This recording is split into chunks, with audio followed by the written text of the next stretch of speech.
Thank you for joining us. Good evening, good afternoon, and good morning, depending on where you're watching us from.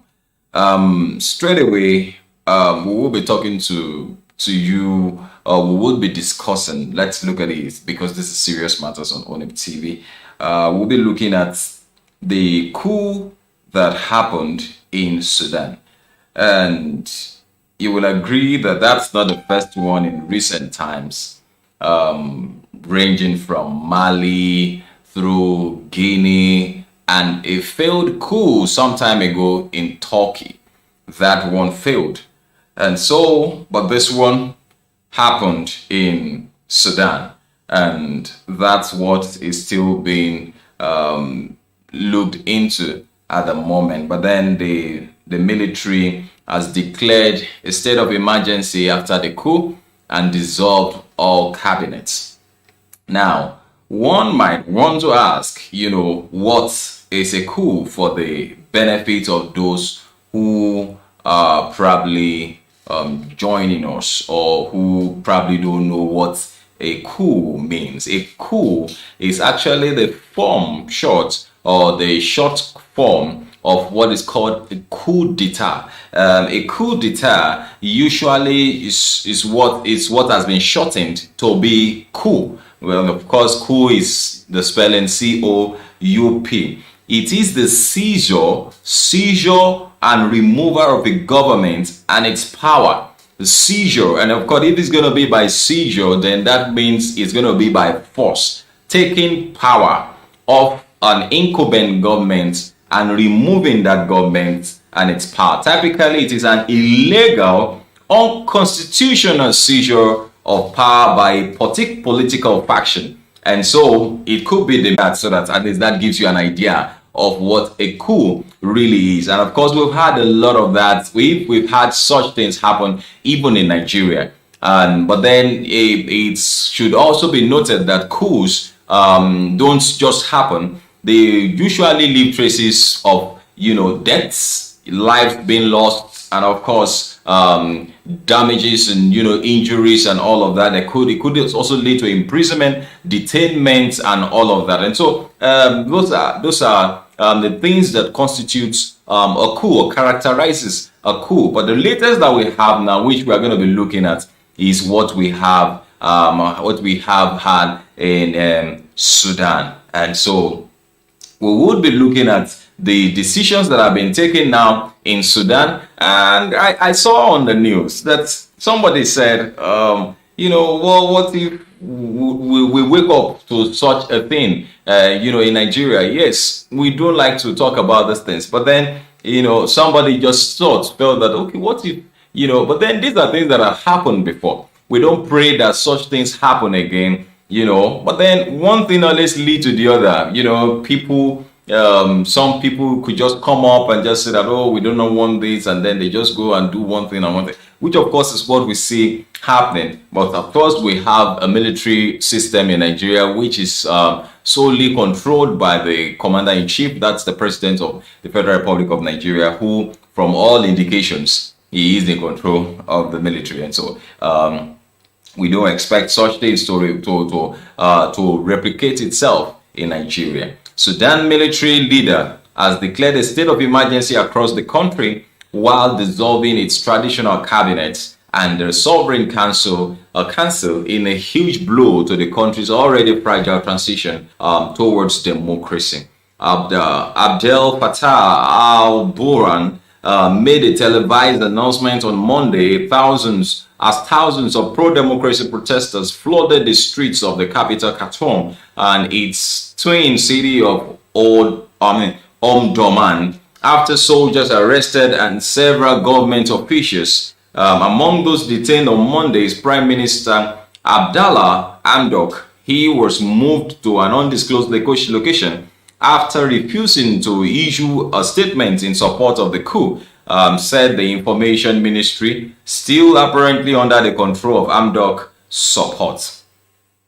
The military also raided the television and radio headquarters and shut down the internet. The capital's airport has been also closed, together with some of the city's roads being barricaded and blocked. and blocked and bridges being blocked. At least 12 people were said to have been wounded so far in the protests that have been called by the pro-democracy coalition born out of the uprising, which put an end to the 30-year-long rule of Omar al-Bashir. Omar al-Bashir. In his announcement, Bashir said that the military will continue to process towards democracy, but dissolve the the Sovereign Council, a joint military and civilian body created to run the country since al-Bashir's removal. We have started our path towards the state of freedom and peace, but some political powers are still trying to maintain everything in their hands without giving attention to political, economic, and social threats, he said. Al-Bashir said the military will appoint a technocratic government to lead the country to election set for July 2023. But he made clear that the military will remain in charge. The armed forces will continue completing the democratic transition until the handover of the country's leadership to a civilian elected government, Al-Bashir said. The move came just before the military was supposed to hand leadership to the country's joint military civilian administration to civilian next month. And so, this information, or the information ministry called his speech an announcement of a seizure of power by military coup. Tension has been rising for weeks between Sudan's civilian and military leadership over Sudan's course and the pace of the transition to democracy. Now, we would want to pick one or two things from the things that has been said, which is why do you think a coup will happen? What leads to a coup? I would like us to discuss that. What leads to a coup?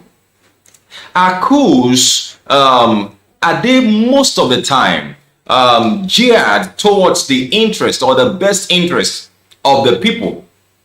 Does it always favor the people or a select group of people?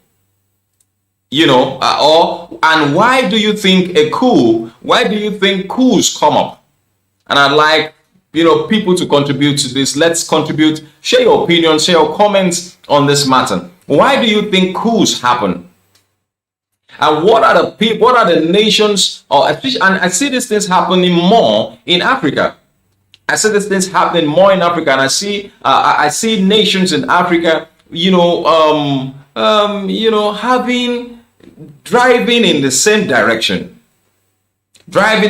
direction, and some people being aggrieved by the pace of development. And considering the development in Africa, the pace of development in Africa generally has been slow and sluggish. Regardless of the amount of money that have been spent, regardless of monies that have been borrowed and all of that, the pace of development has been sluggish. But then, do you think that could lead, or that could be reasons why there has been coup in some nations? Are there other nations that could, there is a tendency of coups happening in those nations? And how do you think, this could be avoided or averted, from happening? How do you think this could be peacefully averted from happening? Why do you think coups happen? Why do you think coups happen? So I'm opening the floor for you to, make your contributions, do whatever. Let us know. What do you feel? Share your comments, share your opinions. And of course, like I would always say, make your comments as civil as possible. Make it as civil as possible. Don't abuse anybody. Don't prophesy that coup will happen in Nigeria. We all Nigerians, and we are here. We are here in Nigeria, and so we don't want bloodshed. We are not happy with bloodshed, and that's why even what we have today is paining us. We are not happy with the bloodshed in nooks and crannies, kidnappings, terrorizing parts of Nigeria, and different parts of Nigeria, roads becoming unsafe and all of that. So we are not saying that you should begin to say that this or that, but then just tell us on the neutral ground, what do you think the things that lead to coups? Why do you think coups happen?